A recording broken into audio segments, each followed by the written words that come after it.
Hey, what's up, y'all? So we're back. We just had to update it to 18 plus because we got banned. We didn't get banned, but we got like a notification saying that we couldn't have people join in because of suicidal thoughts or whatever. Which it wasn't meant to be suicidal. It was meant to uplift and to tell people that I've been clean from mental hospitals for almost 10 years now. It'll be 10 years next year, believe it or not. I'm doing probably the best I've ever done in my life. I have a lot of great friendships. Still working on a girlfriend, but that'll come later, hopefully. And my life hasn't been perfect. We'll just say that, but nobody's lives are. You could be the funniest person and change in a heartbeat. Nothing is guaranteed in life, but I want you all to know that with bad decisions that you make come good decisions later.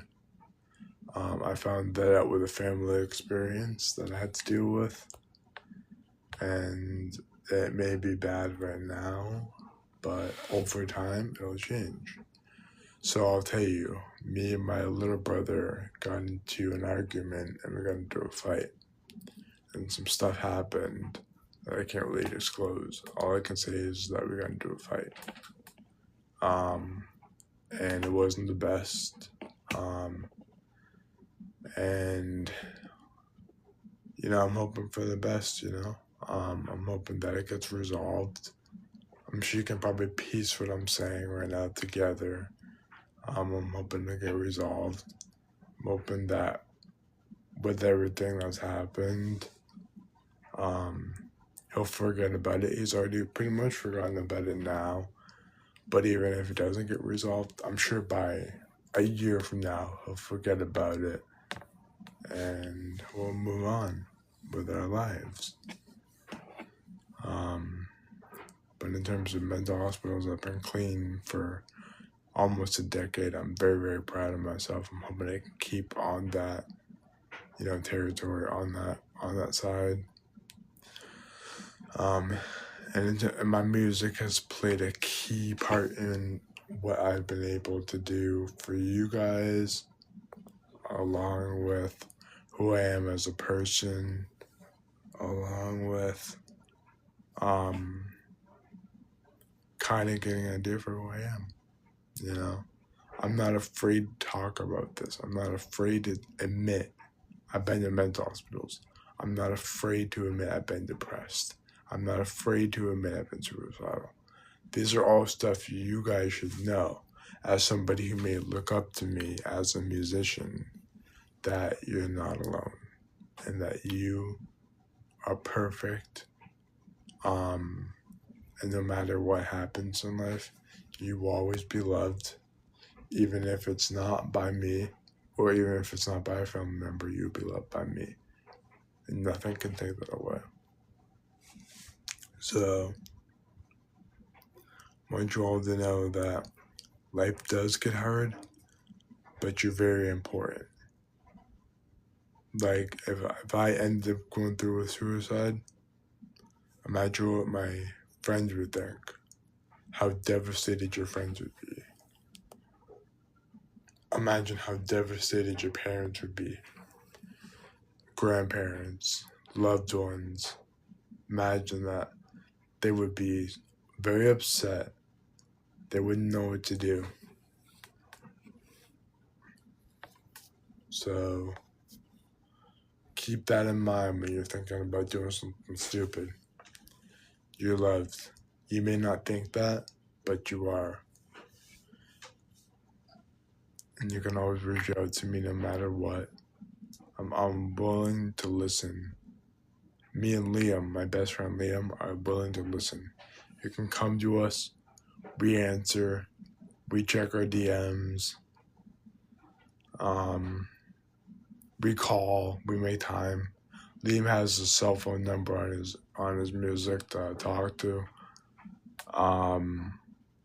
We reach out. Reach out. There's no shame in it. We'll try and help in the best of our abilities, and if we can't, we'll guide you to somebody who can. And that's just it. It's how it goes. We'll guide you to somebody who can possibly help out more.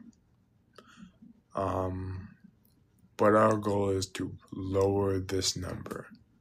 Too many people, too many musicians, too many famous people are not educated enough and don't care to realize that they have lives and families and kids and everything that need them. And they don't realize that, and they think they can just kill themselves and not have to worry about, the impact that their families had or whatever. They need their dad. They need their mom. Your kids need you. It doesn't matter how old your kids are. They need you. You know that? They need you in their lives. You're their baby. So when you're thinking about doing something stupid, remember your kids. Remember your wife. Remember your girlfriend. Remember your fiance. I had to reconsider my life when me and my ex-fiance broke up. I was depressed. I was thinking about suicide. But I had to think. I was like, man, there's so many more other people out there. Why focus on and fixate on this one girl when I could find somebody who actually wouldn't do that to me? As tough as it sounds that it happened, there is more people out there to find. You just have to seek them out.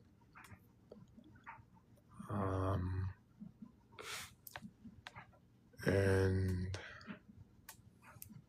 just because one girl passes through and leaves doesn't mean another one can't come visiting in. So, you know what I mean? I know it's tough when breakups happen, especially within a year of being together like me and her were. But you know what? Maybe God did the right thing. Maybe God separated us for the right reasons. And that was because she wasn't worth my time. That makes sense? Maybe God did the right thing. And even though it was rough, even though she was pretty, even though, all this other stuff could have happened and she's doing it with somebody else right now, I can look back on it and I can go, man, I'm glad she's happy, but I could be happy too if I just seek the people out. Obviously, I haven't found anybody, but I'm sure she's probably found people like anywhere. You can find people anywhere nowadays. Social media, at the gas station, at Dunkin', you meet people anywhere. But it's your choice to seek them out.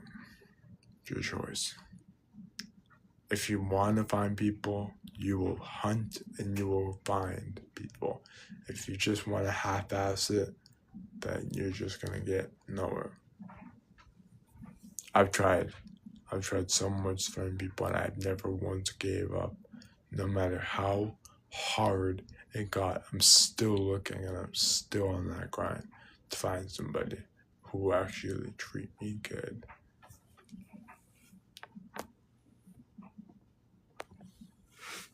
26 viewers, not bad. It is kind of late at night, so I expect people to be asleep. So I understand if you guys aren't joining right now. 26 isn't bad for being 9:24 where I am. Not too bad. But yeah, maybe God did it for a reason. That's the way I look at it.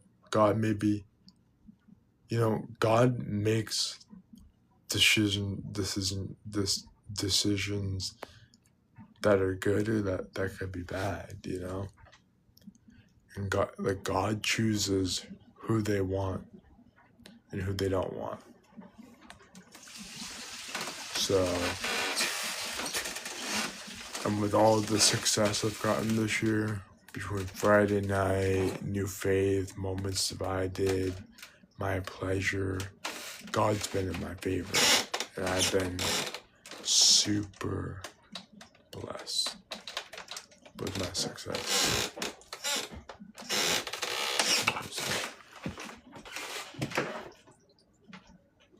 And you know what? 4 billion streams, people. Can't go wrong with that, you know? Like, that's another crazy thing to end like everything else, like potentially making millions and going to the Grammys. Hey, why shouldn't you be able to do that too, right? But I made that little clip on my TikTok about explaining about the benefits of being in, like, nowadays you don't even need a record. Like, people think you need a record label to be successful. I literally, you want to hear the truth about this? I recorded My Pleasure, New Faith, Ashes in the Sunrise, Always Yesterday, and Friday Night, all in my room on my phone. If you can believe that. And how good does it sound? Good, right? If you can believe that. And how good does it sound? Good, right?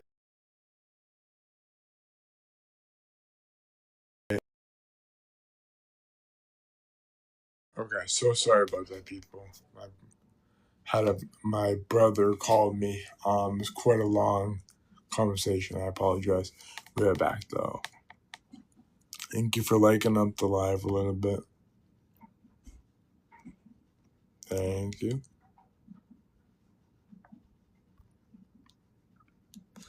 Appreciate it much.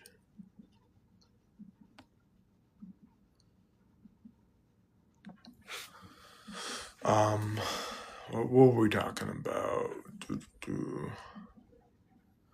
Honestly, I think I'm gonna end the live here. It was nice talking to you guys. We got how many viewers for nighttime? 35 ain't bad for streaming at night. Especially the likes and everything. Hell yeah. So I gotta put a bit more. Hell yeah. With that said though, we're gonna end it here. I apologize about the lag in the live stream. My brother called me and I had to answer it. But we will talk next time. Pieces. Rock on.